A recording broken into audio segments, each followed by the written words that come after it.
டேய் பிரவீன் சத்த கடைக்கு போய்ட்டு வாப்பா. ஓகேக்கா. ஓகேக்கா போயிட்டு பிரவீன் தண்ணி கொண்டு வாயா. சரி. பிரவீன் படிக்க விட மாட்டான். மாப்பு போணும்டா.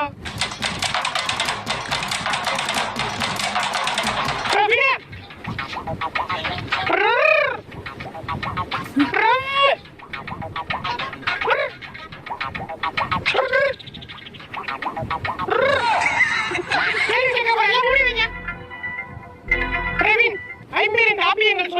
அக்கா நான் படிக்கலக்கா. அக்கா நீங்க எனக்கா வேலை செய்ய சொன்னீங்க. அக்கா நீங்க எனக்கா வேலை. அக்கா நீங்க அக்கா அப்பாடி அக்கா பாக்கல என்ன லேட்டா வர அக்கா சொல்லுமா மச்சான் ப்ளீஸ் நான் சொல்லாத மச்சான் சொல்லாத அக்கா ராத்திரி லேட்டா வந்துறாங்க.